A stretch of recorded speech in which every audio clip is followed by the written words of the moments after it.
Welcome to the Underground, the Steel City Underground, the black and gold standard for Pittsburgh Steelers coverage. Now, here's your host, Joe Kuzma. Hello, everyone, and welcome to a special edition of the Steel City Underground podcast. My name is Joe Kuzma, and I'm flying solo here with this special edition during the beginning of NFL free agency and what is an uncharacteristic and unusual set of circumstances for the Pittsburgh Steelers as they head into this offseason. Ben Roethlisberger retiring and Pittsburgh making moves like we usually do not see. I know a lot's been talked about with them having cap space. It's not like they have the cap space of the Jacksonville Jaguars, however, or even last year's New England Patriots, but a little bit more money than usual and still not making everyone happy with some of their moves. I tried to say, a characteristic with Kevin Colbert perhaps entering retirement. We still don't know of his replacement, but the Steelers, they're like the Mandalorian. This is the way, and they have a certain way and a certain process, and people are like, oh, they're cheap, this and that. Look, this isn't the Pittsburgh Pirates. This isn't Bob Nutting and company here. There is an NFL salary cap, and we're talking about effectively, I think, around $35 million that the Steelers have to operate with, and they have to sign their rookies with this as well. Keep that in mind. And make whatever other deals, extend Minkah Fitzpatrick or Deontay Johnson or other moves. I'm not going to get too in-depth with strategy. If you want to check out the episode we had yesterday, that would be the debut of a 1Z/NFL on Twitter. Zach Celedonia and his beautiful hair. Check that out. A lot of the strategy, even though a few of the points we made because we didn't know the Mitchell Trubisky news just yet, a lot of the strategy still applies, so I'll try not to be a broken record here and get right to the moves. We also had a special WTF edition that focuses on the quarterbacks and Trubisky in particular from Terry Fletcher, if you want to check that out. So we got a lot of programming coming at you, hot and heavy and quick, lightning round style this week. And the Steelers, they made a handful of moves, and people, no matter what you do, no matter what they spend, no matter what they do, it's like, well, are they going to address this position? It's like, come on, folks, okay? And I know a lot of yins out there are wondering my particular opinions. I heard people already coming at me on social media. Not really coming at me, they're asking me questions and stuff, and how do you feel? And, of course, my cousin had to needle me. He's poking me like a caged animal about Mitchell Trubisky in particular, and I'll share my thoughts on that, but let's start with that's the low-hanging fruit. Let's start with another outside hiring, or not hiring because it's not a coach, but yeah, I guess a signing, or at least an agreement, because none of these teams can officially say they're signing anyone until Wednesday. So they started the legal tampering period on Monday. A lot more action than we're used to seeing from the Steelers, who stand pat.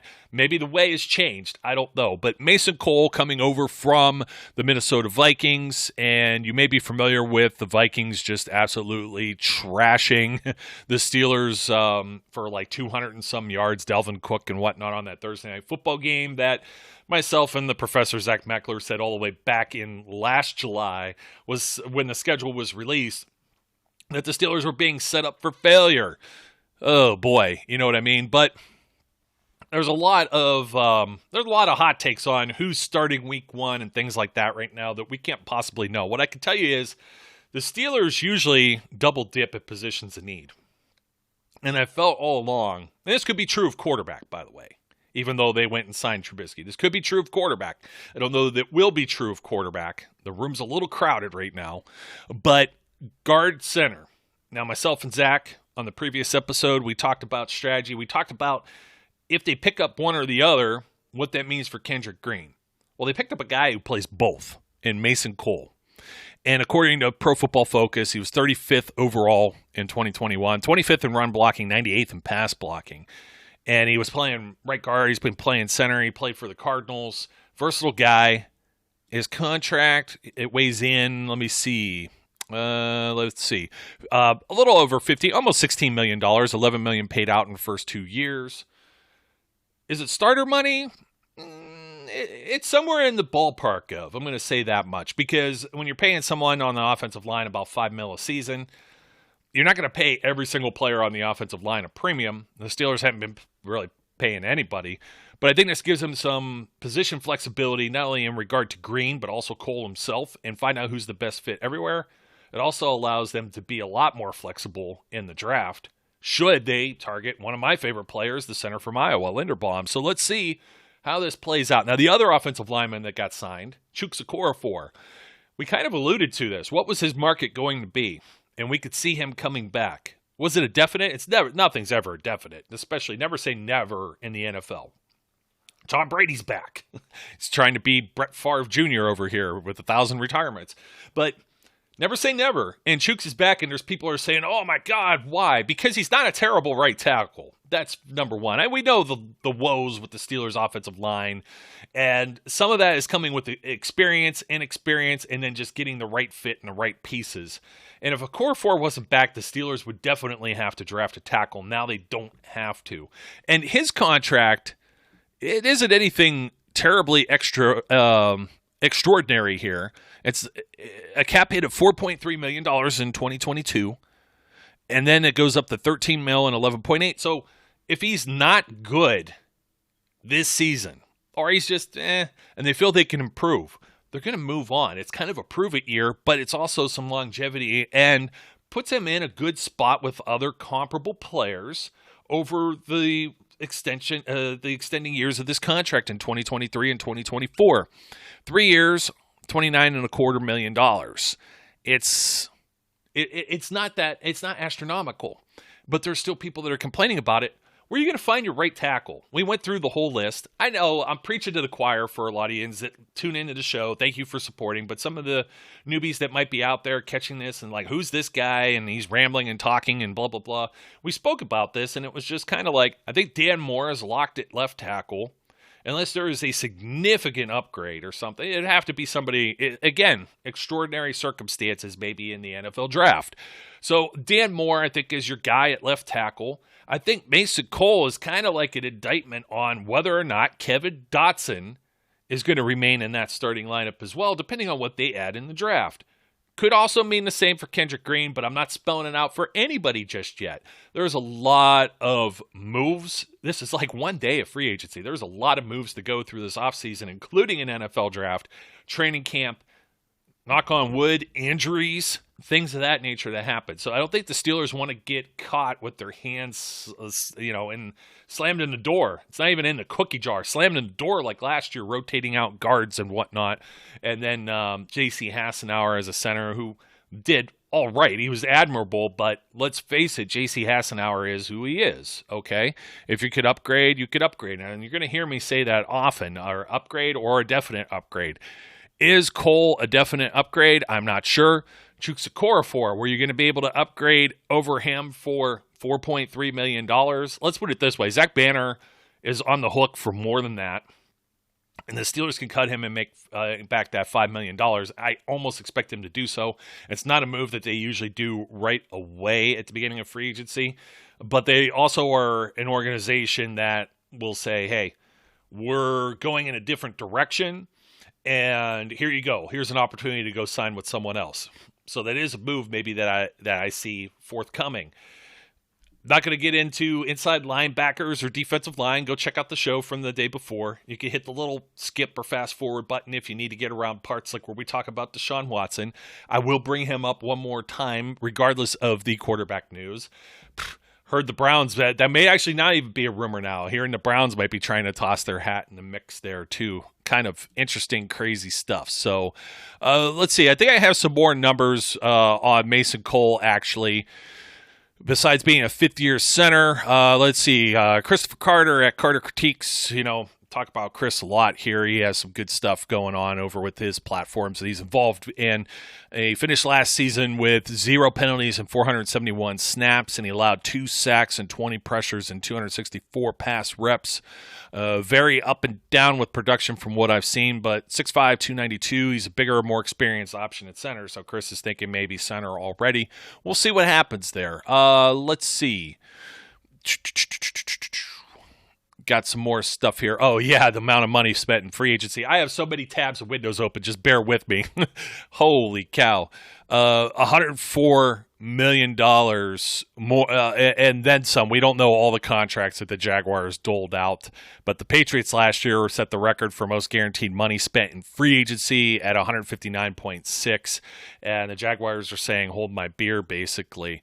Let's see. Robert Spillane has been tendered, first refusal tender per source.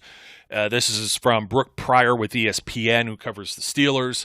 It means he'd be on the books for about $2.4 million in 2022. The Steelers can match any offer, but it's not any kind of compensation. Of course, an undrafted player or street free agent when he came over to the Steelers. So with both of those in there, he's restricted, but it's not like Dwayne Haskins, who, by the way, is not a first-round tender. That would have paid him north of, I think, like almost $4 million. He's like in a 2.6 range, 2.8 range, not quite all the way there, on an original round tender, which means basically the same thing other than compensation. So I was clarifying a little bit of that on Twitter as well, just for some of the moves that have happened the last few days. Now, you've got Chuks Okorafor, you've got Mason Cole. There's some offensive linemen either brought back in the fold or brought into the fold. I expect the Steelers to do something else draft-wise. They usually double dip. What can happen to quarterback? We're already hearing about double dipping after the Steelers made the headlines. I'm watching NFL Network, and then they're talking, well, this could open them up for the most dreaded word that I'm going to hate hearing probably for as long as it takes to get the next, Ben Roethlisberger franchise quarterback type. There'll never be another Big Ben, but everybody's looking for the next franchise quarterback. Is it Mitchell Trubisky? And I have this to say. I have a whole article out on SteelCityUnderground.com that I wrote this morning, the pros and cons of the Steelers signing Mitchell Trubisky. I know everyone out there, don't consider this as any backpedaling. I already did a little bit pulling back because I was going a little too gung-ho. Like, I'm not drinking my own Kool-Aid on the Mason Rudolph thing and thinking he's going to walk on water. At the same time, I don't think the same thing about Trubisky, and I did not like the entire free agent class, but I did say to the effect of this much. And I've got it on Twitter if you want to go back and look at it. I had to retweet it just so people were rapid-firing at me. I said, look. I could sympathize with the thought of the Steelers not wanting to go into the offseason with just Rudolph and Haskins. Would they take a rookie? Would they risk their rookie not being there? And then let's say they just signed Josh Dobbs and, like the quarterback from Slippery Rock or whatever that they had before just to be a camp arm, or another Duck Hodges. And you don't know how that's necessarily going to turn out, but I think the idea of adding a veteran quarterback, and myself and Zach mentioned this yesterday, like we mentioned like Tyrod Taylor and Jacoby Brissett, and Trubisky falls into this category too, although I will say this much, and this is a key word here, free agent. Okay, Russell Wilson, Aaron Rodgers, Derek Carr, Kirk Cousins, Jimmy Garoppolo, all these names that are being thrown around are not free agents. That's an important distinction because it's going to cost the team acquiring them something. Deshaun Watson, the Browns do it. They're going to have to give up oodles of draft picks and cap space. I was against Jimmy G because I don't really see a whole advantage of Jimmy G over Rudolph or even Trubisky. I think he's in the same category. There's a little bit of different, maybe upside. Okay, the top quarterback taken in his draft in 2017, number 2 overall with the Chicago Bears. He has a higher draft pedigree, obviously. I think he's more athletic, obviously. But mobile doesn't mean better. Everybody wants everyone to run around like with their head cut off like Lamar Jackson or Kyler Murray. And it's just, it doesn't sit with the way that I think things are going to operate in Pittsburgh. It could, but I don't think that I think it's just you got to be a little elusive, and hopefully elusive in protective football. My biggest knock when I was going through all of this, and there were 3 names that I said I could sympathize with, almost 4. Okay, Trubisky was one of them, Jimmy Garoppolo, Jameis Winston, and then I was almost thinking Teddy Bridgewater, and I was just thinking that just based on being a veteran guy. Like, he reminds me of a Charlie Batch. And that's where I was going with it. I didn't really feel that anyone else, the others maybe, not even Bridgewater, does he go in and compete and be a 1? Trubisky can. Garoppolo, I think, was, with that contract, is saying without a doubt he's the number 1, but can't stay healthy. Like Trubisky has never had a 4,000-yard passing season, has never had a 30-touchdown passing season. He's definitely had a better cast around him, coaching and talent-wise, all the way around with the skill positions. there's a lot of arguments with Trubisky in saying, well, Matt Nagy, he ruined him. He had a bad coach. He didn't have a good cast around him. I mean, please. Allen Robinson had a 1,000-yard season with Trubisky as his quarterback. He had Jordan Howard, I think, run for almost 1,000 yards. Tariq Cohen, Trey Burton. Anthony Miller was added there at one point. And now it's funny because he's with the Steelers. He was on the practice squad. And I'm thinking this is something where people flip-flop around. And I said, I keep seeing the Mitch made the playoffs in 2018 from the same people who were complaining about firing Mike Tomlin because he hasn't won a playoff game in years. And I said, you are showing your true colors, and they're not black and gold. Make up your mind which it's going to be. Like, we always kind of shoehorn things into where we want them. And I have pros and cons with Trubisky. Yeah, he had a great 2018 year. If he could replicate that, the back end of this contract, this is the best part of all of this. They didn't have to give anything up for the guy who had the least, I'm not going to say, I guess in my opinion, the best of the free agent class of quarterbacks, because I had the least amount of arguments. I look at his numbers, and if you look like with the microscope, you got to look with the microscope. If you're looking macro and you're looking further pulled out, and you see his numbers and you see his, completion rate's pretty high, threw for a lot of yards, touchdowns, not a ton of interceptions here or there. And even like sacks, he wasn't taking a whole lot of sacks. When I was looking at Marcus Mariota, and the guy fumbles, 67 times and under 500 pass attempts, well, holy cow. A dozen fumbles, maybe 16 picks or whatever it is. Trubisky's 2-1 touchdown to interception. Maybe a 3,200 yard guy in a full season. Even the projection, I did the projection on the last season that he played over, I think 16, 17 games. He still wasn't really projected to be a 30 touchdown guy. Something like 27 with maybe 14 picks.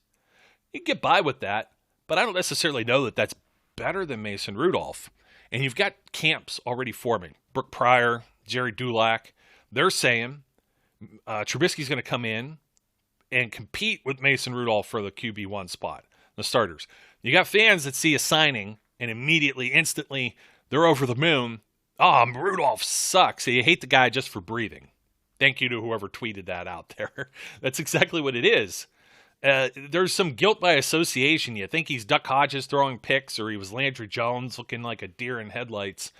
Not quite the same type of player. Yeah, he was skittish for a couple of games there. They won those 3 in a row back in 2019. I don't have to go through the list of names that he played with, et cetera, et cetera. Trubisky, without any incentives added to this contract, I think it's something like about $7 million per season. Let's see, 2 years, 14 and a quarter, worth up to $27 million. Now, $27 million is you're doing well, and this is starter money, and I think that's also if the Steelers win the Super Bowl. The guy's going to go to Disney World on that money. 14 and a quarter means you might be watching Mason from the sidelines. And Mason's making a little bit more than 6. This is some backup money. This is some competition money. The real indictment here for me, just like I said with Cole coming on and Kevin Dotson, you're looking a little further out here. I think the Steelers were hesitant to have Dwayne Haskins come in and not only compete for the number 1, but potentially be the backup. Now, having him as a third guy on the roster, there's no risk there. There's nothing but upside. But have him as QB2, if you're looking to continue the standard, and if you think that standard is just 500 ball, that's fine with me. If you have complaints with that, go send it to the complaint office, put it in the box. Don't want to hear them right now. But this is what you're thinking. If you're going to keep the team competitive, you're going to play good defense, hopefully have a good run game, either of these guys can manage the game. Now, that's not to say that I don't think Trubisky goes into camp and is immediately taking the first team reps. He's the outsider that was brought in. He's got the draft pedigree. He's the better athlete. But we'll see. It's going to be interesting come summer, but I wouldn't necessarily just jump right into it. So I know that's a whole lot of, holy cow, Joe, you were really against free agency. The biggest sigh of the relief is maybe this takes them away from drafting a quarterback, because I'm not feeling it this year. I'm really not. I at pick 20. You know, I'm here. I have people that are in my ear. Kenny Pickett could fall there. I feel maybe a little better about that than, I don't know, Malik Willis. And there's the word that I really loathe. Bridge quarterback. You're really resigning yourself to, look up the definition of what you're saying.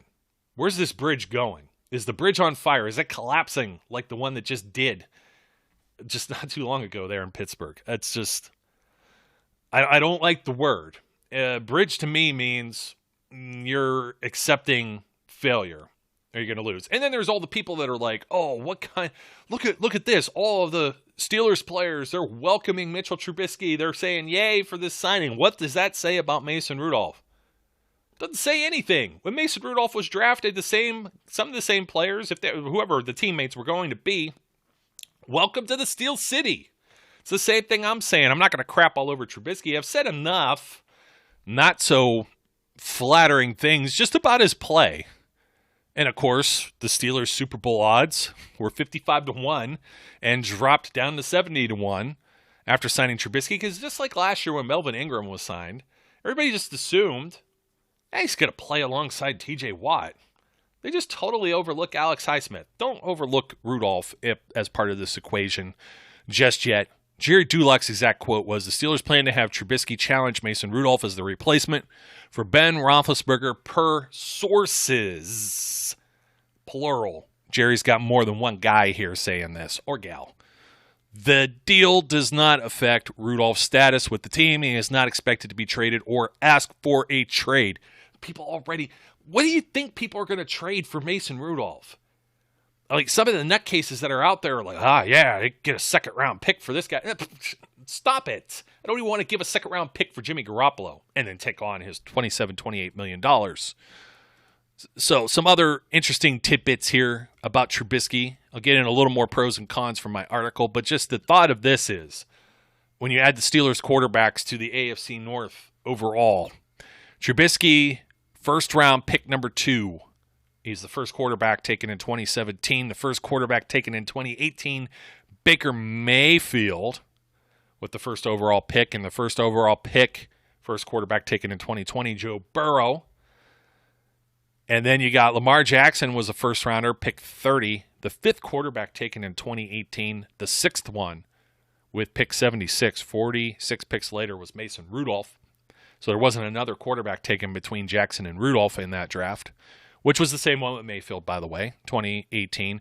And then 2019, the 15th overall pick and the third quarterback taken in that draft by the Washington football team, Dwayne Haskins. This is a really interesting pedigree. Obviously, Rudolph has the least of that, being the sixth guy taken. But look, Lamar Jackson's the only guy on this list with an MVP, and he was the fifth one taken.